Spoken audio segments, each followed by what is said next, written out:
Valgamaa osaluskohvik toimus 3. novembril Valgas, kuhu kogunes üle maakonna noori kokku. Uurisime, mis asi on osaluskohvik.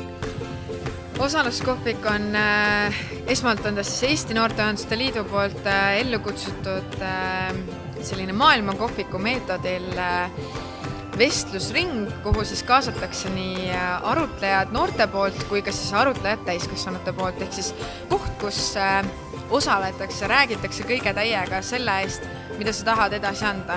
Ehk siis noored saavad teadmisi vanematelt, vanemad saavad teada seda, mida noored arvavad.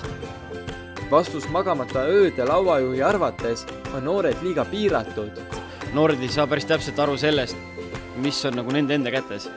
Et nad nagu avastavad taaskord selle, et nad ise teevad otsuseid iseenda tahtmise järgi, aga see tuleb neile kuidagi üllatusena, et neil on see näha, et neil on hästi palju ühiskondlikke raame on paika pantud, mille järgi nad käivad, aga kui sa neile seda räägid, et tegelikult see päris nii hull ei ole, et sa võid välja ka vaadata, siis nad nagu saavad aru ja see avastusmoment ja siis nad hakkavad küsima selle kohta. Kõige rohkem muret tekitab võib-olla ongi see, üks on, kui me räägime suunamisest, noorte suunamisest, siis üks on selline mõõdukas suunamine, aga teine suunamine on see, mis sul surutakse mingid päitsed pähe.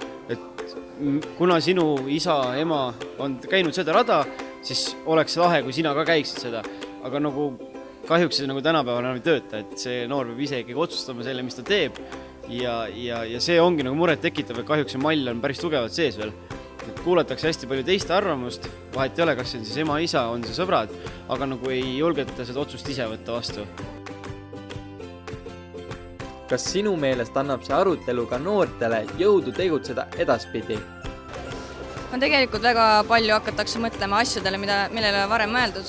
Ehk siis käiakse välja erinevad ideed, minnakse koju, mõeldakse veel läbi, hakatakse tegema. Tuleb julgust rohkem juurde, kui antakse välja mingi idee ja seda koos arendada ja tulevad erinevad mõtted veel juurde.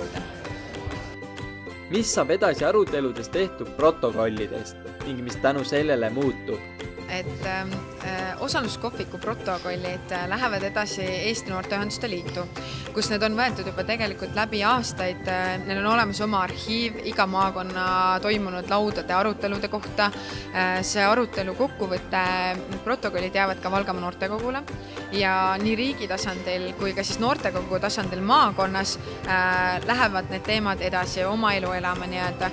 Ehk siis, kui tuli välja nendest laudadest probleeme või mõni idee, mida noored tahaksid näiteks Valga linnas ära teha, siis linnapea on väga pakkunud väga avasüli oma abi, et tulge ja rääkige ja me püüame leida lahendusi. Ja ma arvan, et nii on see ka igas teises omavalitsuses, kes täna tegelikult ootavad noorte sisendit ja tuge ja tahaks saada selles vallas nii-öelda targemaks.